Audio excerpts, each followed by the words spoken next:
Hi, everyone. Welcome to Kids in the Outdoors, presented by Julie Boyle and Sarah Roberts. My name is Sarah Roberts, and I am a learning child extension educator based out of Dickson County. I have a master's degree in early childhood and elementary education, and I'm currently pursuing my PhD in child, youth, and family studies here at University of Nebraska-Lincoln. My background is in science and nature education, so I love teaching all things STEM and outdoor ed. I have previously worked in zoos, and recently, before I came to Extension, I worked for Nebraska Game and Parks as a naturalist there. So lots of different things that have led me to this point and also contributed to my love of science and nature.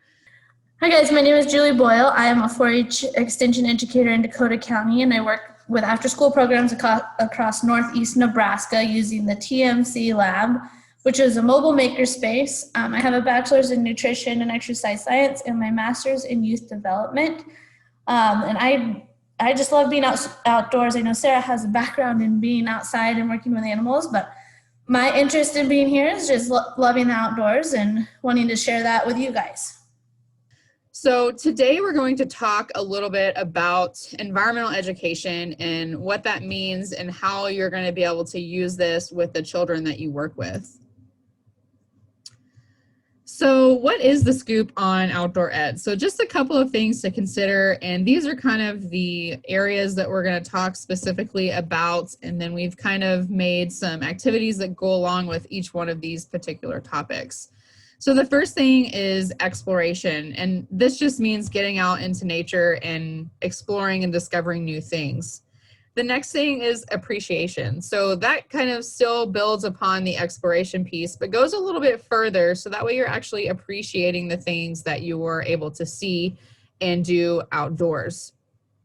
And then the next thing is conservation. So again, building on exploration, appreciation, then you get to conservation. And that is having the attitude that you want to protect and preserve the outdoors, our natural resources, all of those things, so that way generations in the future have access to those.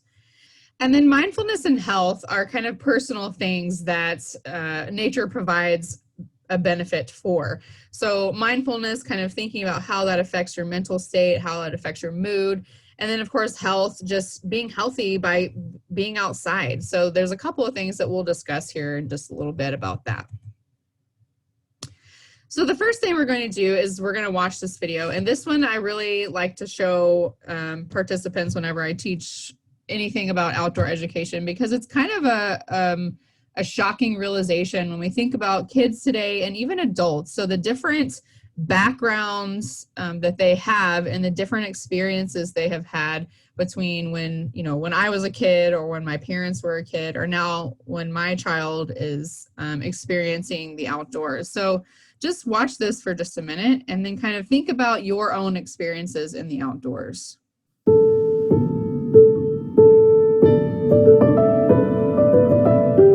When you were a kid, what did you do for fun? So we'd go blueberry picking, for instance.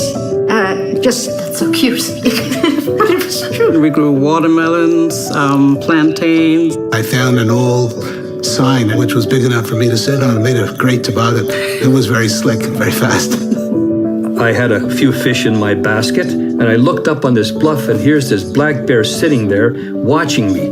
If he starts chasing me, I'm going to keep throwing the fish out of my basket until he's gorged and he won't bother me.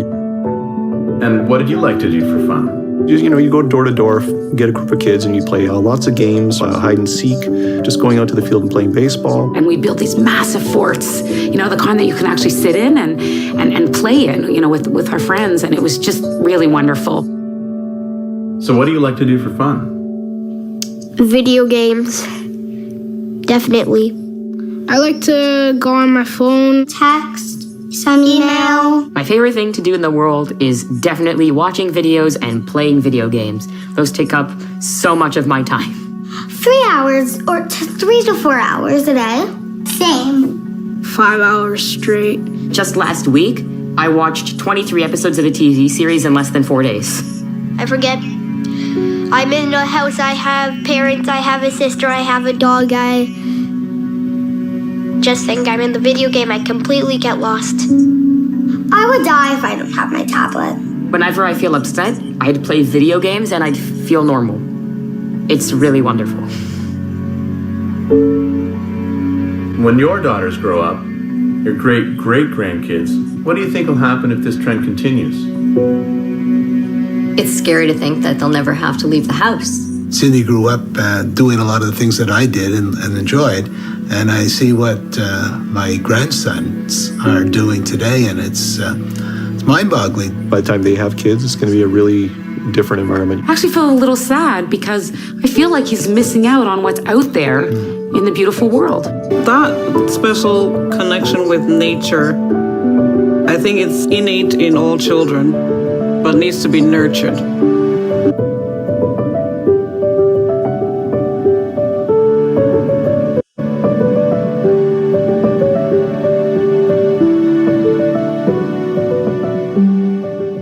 So just thinking about what was said on that video and the differences in generations between outdoor experiences. And so I can't even remember how old this video is, but it's not very old. And when we think about the experiences our children today are having, everything revolves around technology, which technology by itself isn't bad or isn't negative, but depending on how you use it, it can be distracting and it can lead to, you know, habits that aren't necessarily beneficial for your health, for your mental state. So, you know, just like those kids said, the little girls were saying they checked email, you know, 3 to 4 times a day. What child is getting an email? So we think about as educators or, you know, we get emails all the time, but those are all things that distract from our real life and distract from our families, distract from our hobbies. And it's just something that we need to think about when we're working with children, because we have to, as adults, be able to provide them the opportunities and nurture those activities. So I want you to take a minute, and if you're watching this, you can pause your video for a second, or you can just take a couple of minutes, but I want you to think about a personal nature story. And just take out a piece of paper. You can sketch it out with a pencil. If you're very artistic, you can get markers, crayons, whatever you'd like. If you want to paint something, that's totally fine too. But I want you to draw a special place in nature where you had the opportunity to spend time as a child. So, you know, kind of think about that environment. Think about the people that were there, the smells that you experienced, the sounds, the things that you were able to see. And just take a few minutes and draw that place, and then we'll talk just a little bit about that in just a second. So you can either pause here or you can keep watching if you want to skip this activity. All right, welcome back if you took a few minutes to do this activity. Otherwise, thanks for hanging out still. So again, I asked you to draw a picture of a special place where you had a chance to spend time in nature as a child. And so I like to do this activity whenever I teach outdoor education or nature trainings and workshops, because it kind of helps you think about your own experiences with nature and how that potentially affects how you teach others or your own outlooks on spending time out in nature and in the environment. So I just took a minute and just sketched it out with a pencil. I don't even know if you can see it on the screen or not. You might not be able to, but basically I just drew. So when I was a kid, my grandparents have a cabin out in New Mexico in the mountains. And as a child, that's where we spent our summer vacation. So, you know, whenever my mom was a teacher. So whenever we took off for summer vacation, that's where we went. And there was a creek that ran right in front of the cabin. We, you know, like I said, it was in the mountains, so you could kind of take hikes out there. There was wild strawberries. And it was just a place where, you know, we were not directly supervised. And so we could go down to the creek, my brother and I, and just spend time down there. It wasn't very deep, but we could throw rocks, we could go fishing. And my parents and grandparents were there, but they weren't just standing there watching over us. We had that kind of freedom to be able to spend that time and just be kids. So, you know, depending on what you drew, a lot of times when I do this activity, the majority of the group typically draws something around water. And so it's interesting because even if you don't live near water now, those are very important experiences that you had as a child. And so There's people that would go to the beach a lot of times, or maybe you've only been there one time, but it really just, stuck with you and is an important place and just made you feel really great, and you had some really great experiences there. Some people like to go to the lake. They may spend time on a kayak, out on a boat, fishing, all of those different things. So, just kind of think about that. And as we go through this presentation, just think about those experiences and how you can compare your experience as a child and how you can maybe, expand upon that now as an adult and even use those experiences with children that you work with. Okay, so this is just another short video, and I think this is the last video in the presentation, but I just wanted to pick a few things so that way you can kind of just see some of the important things that we're going to talk about today about nature. But this is kind of giving you some ideas as to why children need that time to play in nature. So just take a minute and watch this video.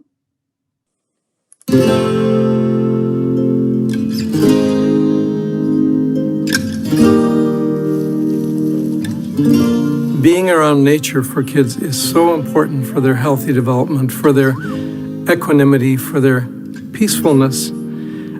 There are so many studies that show that we all benefit when we spend time outside of our city enclaves. And for a child, what a gift we give a child when we take them to the park, to the beach. A criança que tem o contato com a natureza, ela tem um habitat do brincar vivo e orgânico. Ela tem ali, nos objetos da natureza, o que ela sente que é a relação mais próxima dela, no sentido de nada igual, nada estático, nada plano. As coisas são absolutamente com contornos da qual a vida oferece. E a criança lê isso. Isso é uma instrução para ela. Children love to be in a context where they can experiment and play. That's what play is. And learning is play. When they put things together that have never been put together before, or they're in the kitchen playing with the pots and pans, they're in the woods building a playhouse, or on the beach building things in the sand. And sand is a miraculous thing. It shines, it's got different colors. It falls through your hands, and you can build it into things. You can put it in flower pots and make castles. You can do all kinds of things. The mind of a child is totally open, unscripted, waiting for discoveries to be made. We would do well as adults to remind ourselves what it was like to be a child and let yourself float free, let yourself free associate, and to do that in the context of exploring new things is an extremely healthy thing to do. Não se joga mais bola na rua, e não se fazem programas às vezes para conhecer coisas mais elementares. Então você acha que a água sai da torneira, mas você não viu um rio, não viu uma cachoeira, você não sabe a origem destas coisas, né? É interessante que algumas crianças, quando você tira o sapato e põe para andar na grama, elas ficam, não sentiram isso, não tem esse tipo de contato. Então é um aprendizado, uma aquisição de informações que vem por uma outra via.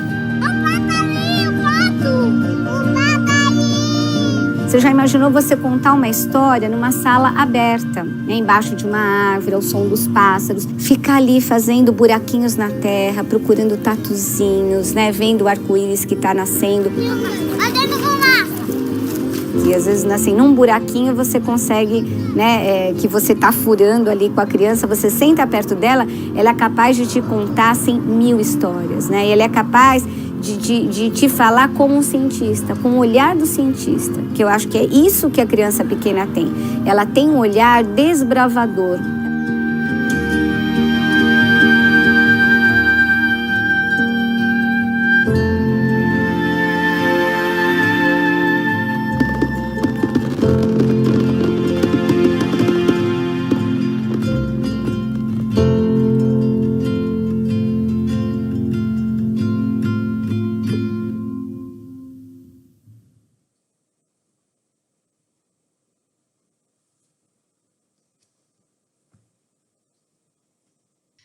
Right. So I really liked that video, and I chose it because, it shows that this is a universal issue. So it's not just happening here in the United States, but it's happening all over the world, that children are not spending time in nature anymore. So it's becoming kind of a problem. And so, there's lots of books out there that talk about why kids don't spend time in nature or why they should. So this presentation today is just going to kind of give you a very quick overview of the important things about nature. And then you're welcome to do your own research and look at all of the things that are out there that show the benefits and talk about how to use nature with children and adults for that matter. So whether it be your own family or again, the children that you teach and work with on a daily basis, it's all very important, and it all comes from you and how you are providing those experiences for them.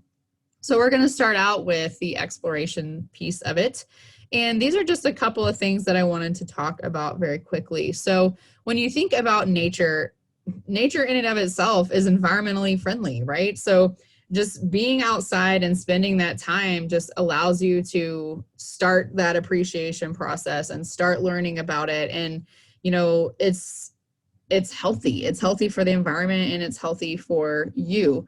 And it's also affordable. So typically when we think about different activities that we expose children to, like going to museums, going to parks, going to zoos and things like that, those are all really great activities, but sometimes they cost money. And so when we think about nature being accessible and affordable, that is a really great thing for everyone that has access to it. And so, you might have a local park, even if it's, just a free local park, your own backyard. There's community green spaces out there. And one really nice thing, especially if you're in an urban area, now people in cities are more likely to have those green spaces because they're realizing that those spaces are important for the families that live in those areas. And we need nature, and we need to be able to see it, to feel it, to hear it. And so those green spaces are popping up all over the place. So think about that and seek them out, because they're really great places to start if you don't spend a lot of time in nature, or maybe you don't have your own backyard. And then if you're in a community that doesn't have a green space, try to start one. There's all kinds of organizations out there that's what their goal is to create these green spaces. And, it can be in an urban setting, it can be in a rural setting. It doesn't really matter, but just creating a place for people to come and experience nature in an affordable and accessible way. And then nature in and of itself is timeless. So no matter how old you are, no matter what your abilities are, nature is there and available. So it doesn't matter if you can't run a marathon, if you can't climb a mountain, you can still go out and experience nature at your level and your ability. So all kinds of opportunities for that. So even if you're just going out and sitting outside or standing outside or looking out the window into a green space, it doesn't really matter. It's available to all ages and stages, and it doesn't go out of style or expire, right? And so it's always there. And I think, we'll talk a little bit about kind of that aspect on the conservation side of things, but thinking about just starting that exploration process and getting out there. So that's the first step of all of this, is just to get out there.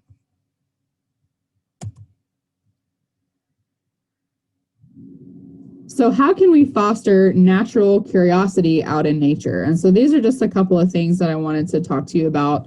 So just again, kind of going along with that exploration piece is just experience. So just having that experience of being in nature. So you can see the picture here of these kids, and I think they're playing in the dirt or in the sand, and they're just experiencing it. They don't even have any tools, or there might be a shovel, but as far as like toys or materials or anything like that, there's not really any of that stuff. They're just there to experience that opportunity. The next thing is time. So allowing enough time to spend in nature. And so, whether that be just going on a 20-minute walk or something during your lunch break, or having that time in an after-school program to take children outside, but just giving them that time. And so even if you have 5 minutes, that's still better than none. So just kind of consider that, and consider the time and scheduling in our busy world today. Make some time to experience nature. And then you want to ask questions. So whenever you're outside or you're in nature, you can start to observe children and youth and kind of see what their interests are as far as what they're noticing outside. And so, you know, if they're all over in a mud puddle or something and looking around at that, you can say, you know, what kinds of things are happening here, or why are you so interested in this puddle? But just being able to observe and kind of notice the things that they are into and what they're trying to figure out when they're outside. And then, of course, just repeat these experiences. So repeat the experience, repeat the time, repeat the questions, repeating all of these things. So that way you're getting multiple and having multiple opportunities to do this. And nature is changing. So you could go outside right now and tomorrow it would be different. You would hear different sounds. You might see something different. So just being able to repeat those experiences is really beneficial. So there is, you know, lots of research and studies out there that talk about the benefits of nature. It talks about how to use nature, how to use outdoor education. You know, there's all kinds of different words that we call like nature education, outdoor education, environmental education, but, you know, they all kind of fall under that same umbrella. And so if you look at the bottom, I have the link to this specific article that goes along with this research, but these are just some of the things that have been found as far as how educators react to nature and, you know, what it means to them as an educator. So these are 4 things that I picked out that, you know, mean something to me and kind of talk a little bit about how educators are feeling. So when we think about how we as educators use nature with children, there's kind of that confidence piece. So if you don't have a lot of experience in nature, or if you don't like nature, or if it's just not your thing, you won't be as confident when you're taking children outside and when you're trying to help them experience these activities. So, you know, and this is specific to early childhood educators, but this is kind of true across the board, whether you're elementary, secondary, even higher ed. Most of the time, educators aren't very confident in teaching that nature and science piece because a lot of times that's not their expertise area. And especially if you're kind of a gen ed teacher, you have some components of math, some components of science, social studies, language arts, all those things, but you may not be an expert in one of those fields. And the good thing is it's okay. So even if you're teaching children using the outdoors, it's okay to learn with your students, and we'll talk a little bit more about that later. So one of the other things is just the importance of nature and science education. And so there's a lot of people out there that don't really see it as very important. Luckily, we are kind of getting into a time where it's becoming more and more relevant and people are realizing the benefits of it. And so it is becoming more important, but we still have, you know, educators that don't really see it as very important.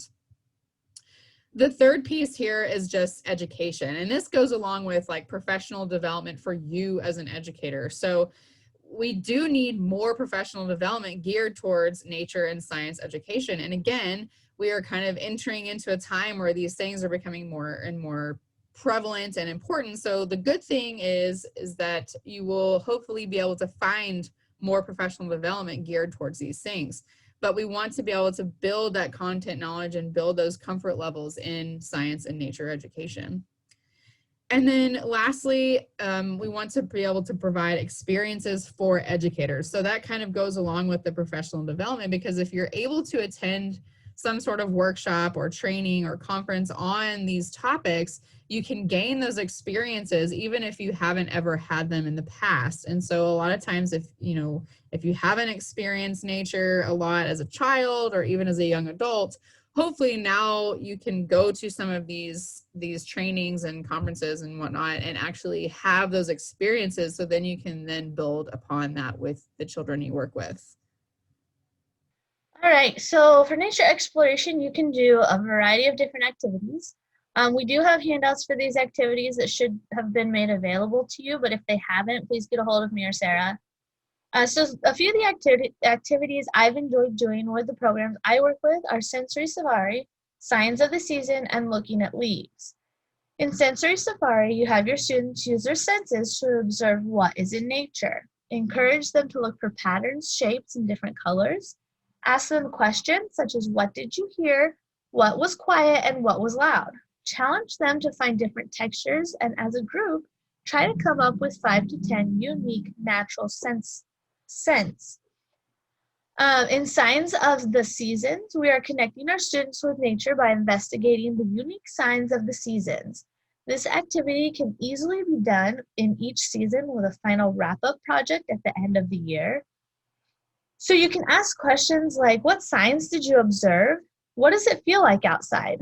What signs are common for this season? What animals did you find, and what does that tell you about the season? In the Looking at Leaves activity, you will gather a variety of leaves or have your students gather leaves. Everyone will take a leaf to study. Ask questions such as, is it smooth or fuzzy or a different texture? What shape is it? Is there anything on it? Are there evidence of insects?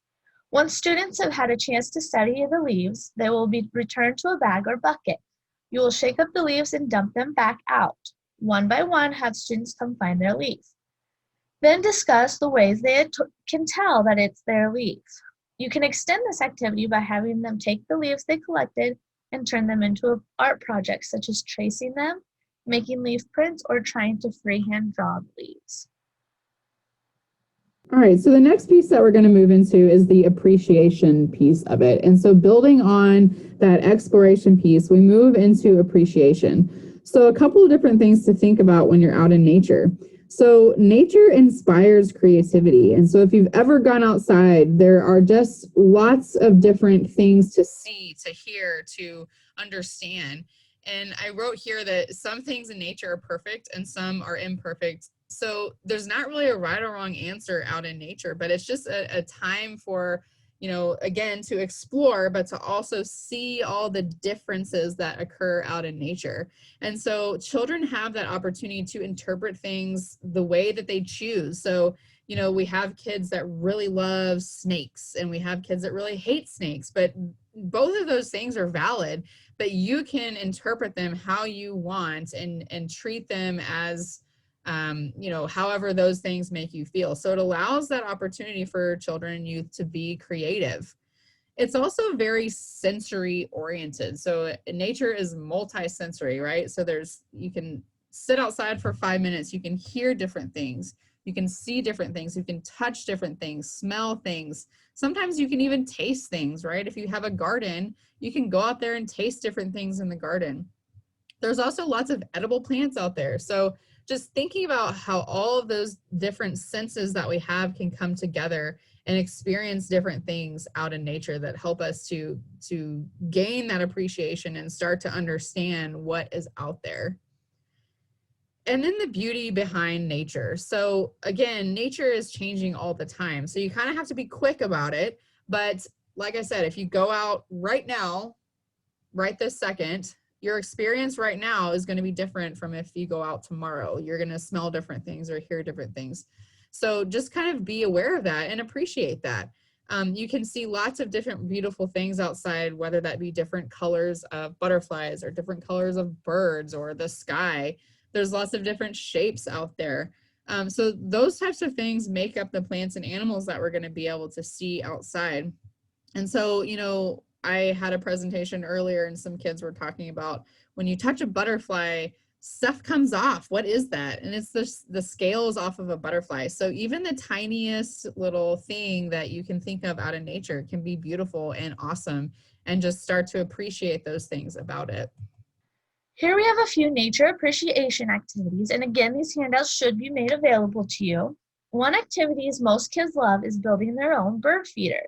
This can be done simply with a paper towel roll or toilet paper roll and peanut butter and some birdseed, or you can make it more in depth by having them do birdhouse kits that use wood and the tools that go along with it.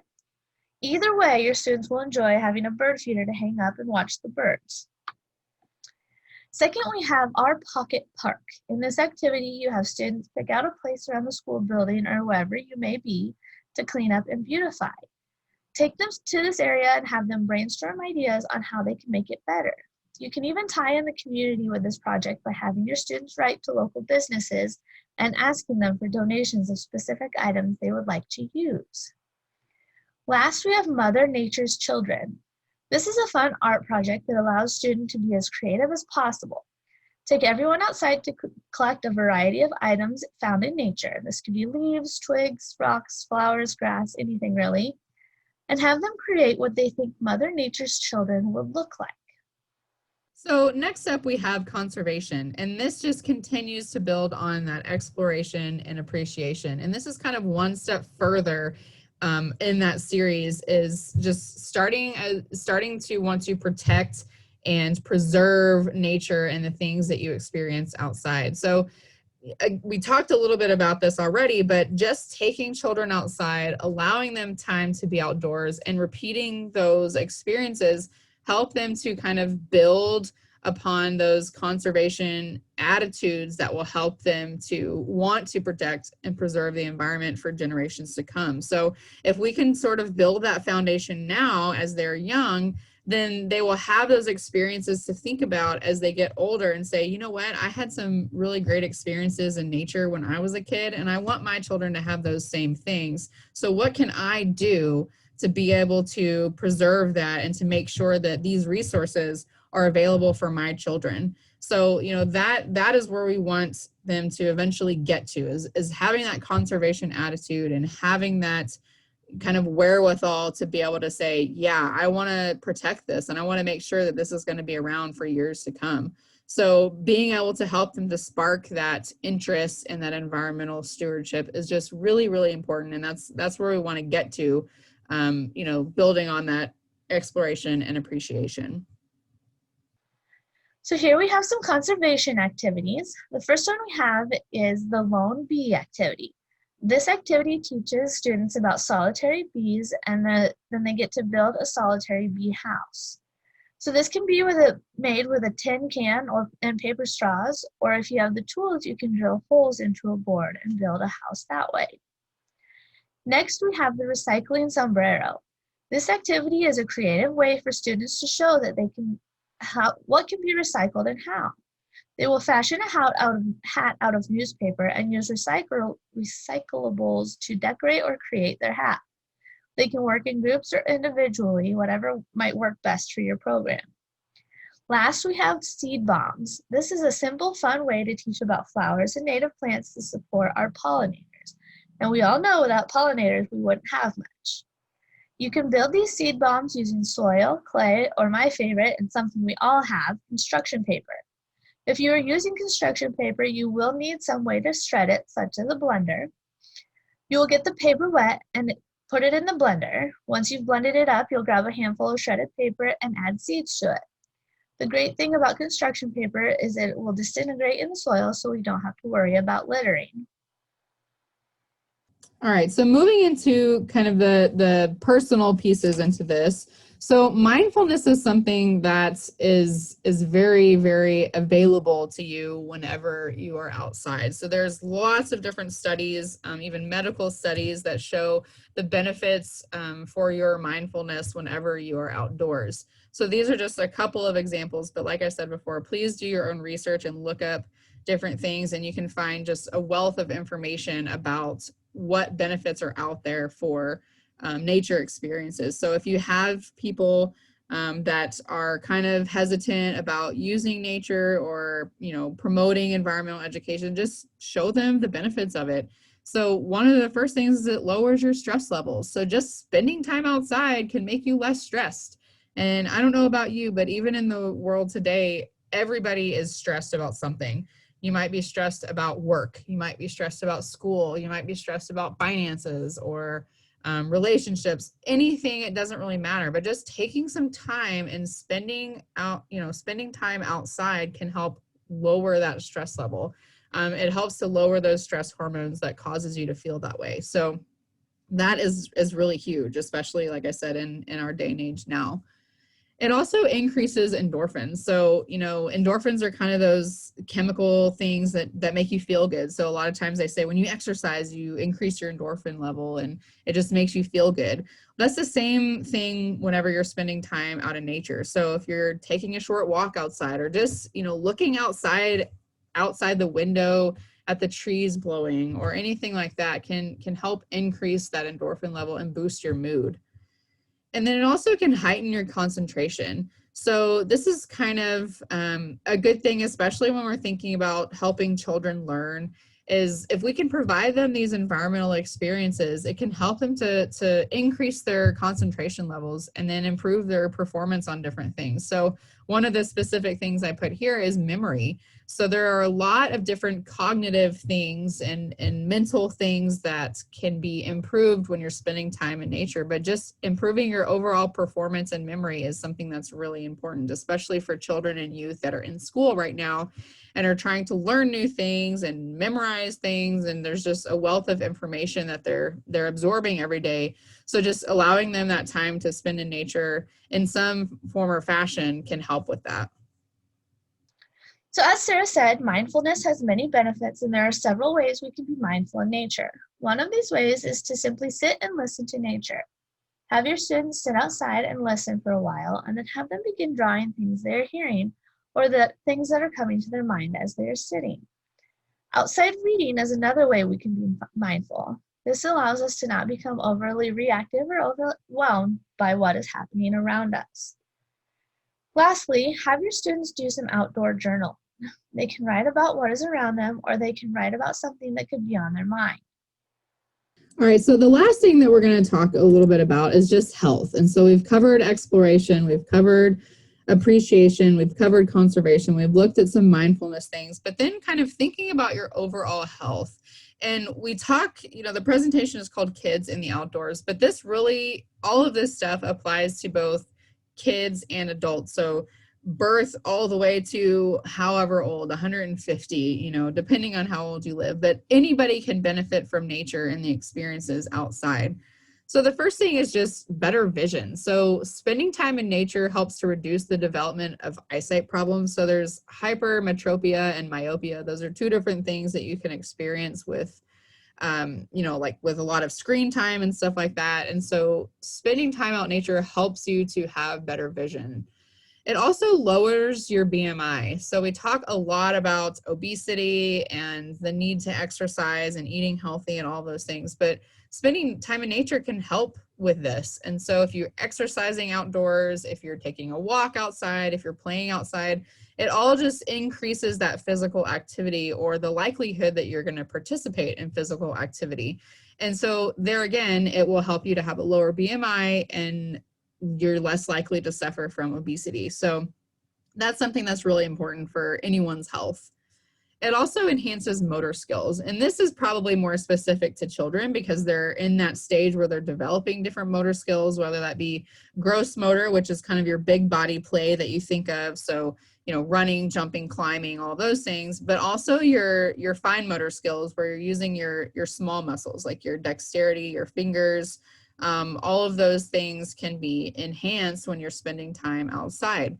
So, you think about whenever children are outdoors, they're participating in that big body play, but they're also figuring out their coordination and balance. And so you can see in this picture, this person is like balancing on on a rope or something like that. But you think about kids that play outside barefoot, all of the different textures and surfaces that they're experiencing, and their body has the opportunity to kind of figure out how to navigate that. So, even if you go out in your backyard, you have different terrain. You might have a grassy area, then you might have some gravel out there or some concrete. So if they're out there barefoot, all of the sensory, sensory organs and sensory things in their body are experiencing this and helping them to figure out, how do I walk on grass versus walking on rocks or walking in something wet? So all of those sensory experiences help to enhance those motor skills even more. So not only is that good for their health, but it's good for their development. It's good for their mental development. So everything goes into into that kind of experience and the ability to develop when you're spending time in nature. So another really great thing to think about. Last but not least, we have health activities. When we think about health, we might think of a variety of things. And here we have activities that get students moving and thinking about healthy eating. To get them moving, go on a nature walk around the school, or if you're comfortable with it, take them out around town.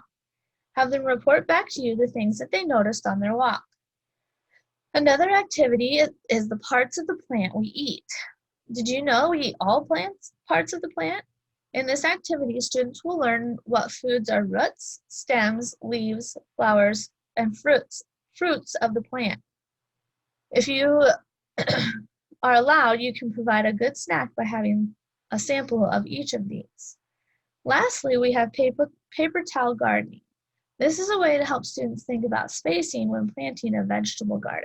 It's a simple way to get them started on their first garden. So again, I want to remind you that these activities should be available as handouts, but if you do not see them or haven't received them, please get a hold of me or Sarah.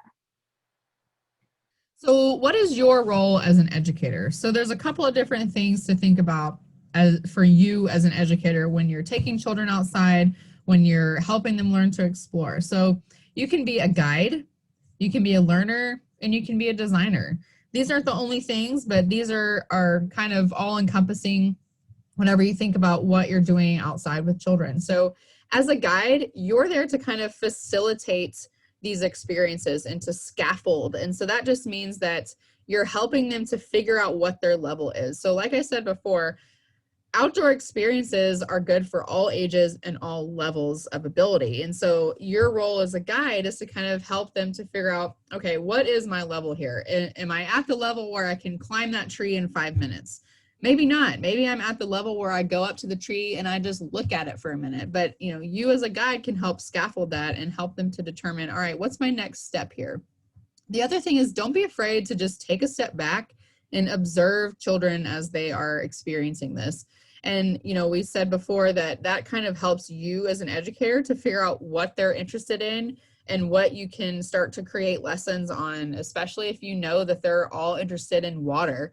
Then you can go and start creating lessons about water, or if they're all interested in wind or something like that. So just kind of being that observer and taking that step back to kind of just watch and see what they're doing and listen to what they're saying. And the other thing is just be a learner. So I know, we talked a little bit about some of the research on educators not being confident in teaching this stuff. It's okay to not have all the answers. I do presentations all the time and kids ask me questions and I say, you know what, I don't really know. That's a good question, but let's figure it out together. And really the learning is even more genuine if you say, yeah, I don't know, let's figure it out. Because if you try to make something up, kids can usually tell that you're being fake. So it's better to just say, let's figure this out together. So you can help them to even learn those skills in figuring things out and doing their own research. And that's a really important skill to have. And then being a designer. So when you're designing activities and lessons to use with children outdoors, kind of be intentional about that. So it kind of goes back to that observation piece at the beginning is, as you observe children and listen to them and what they're saying, you can kind of think about the things that you might want to start teaching them about. So again, like I said, if they're interested in water or wind, you can kind of be intentional about the activities that you want to set up with them and the materials that you use with them. So, consider what you're wanting them to learn and consider the experiences that you want them to have after you've done that observation piece.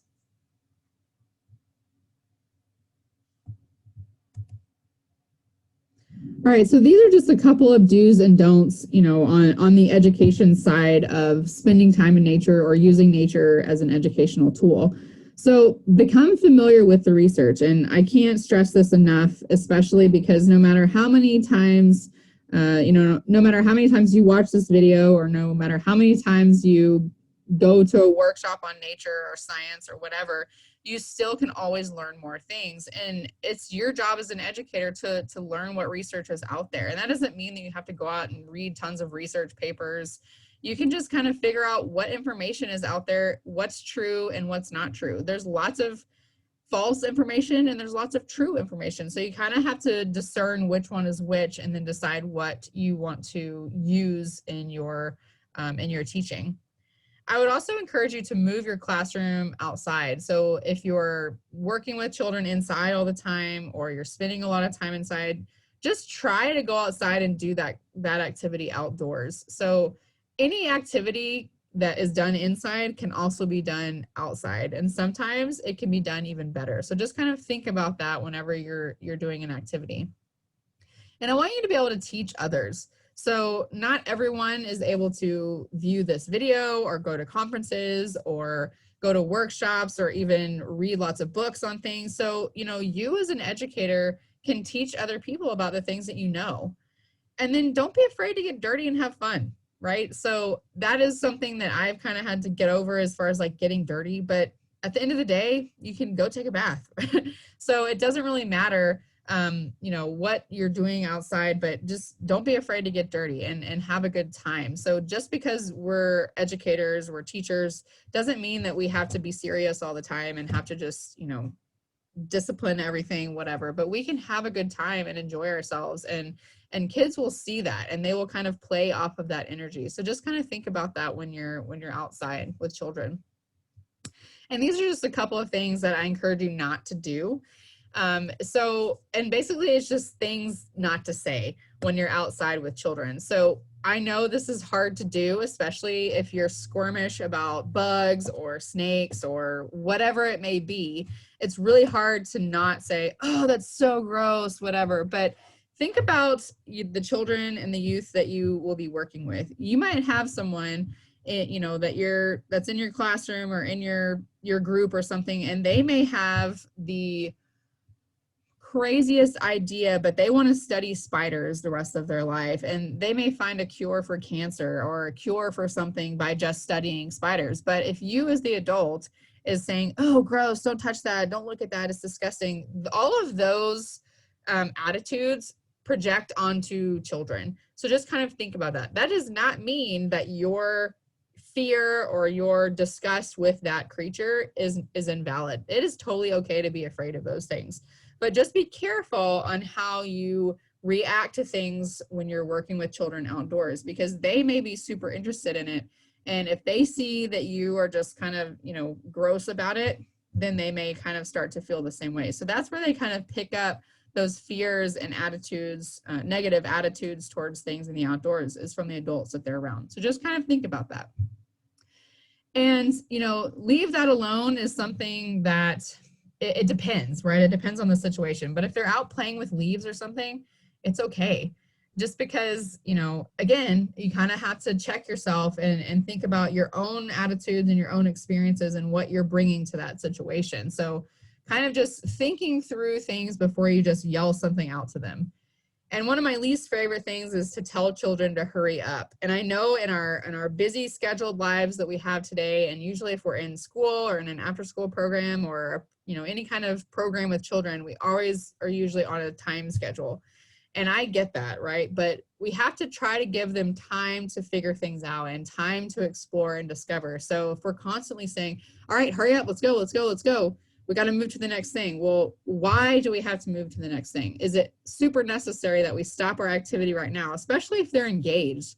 If they're engaged and they're learning something new, why would we want to stop that? So just kind of think about that as you're working with children and the lessons that you're doing and activities that you're doing and what you're saying to children.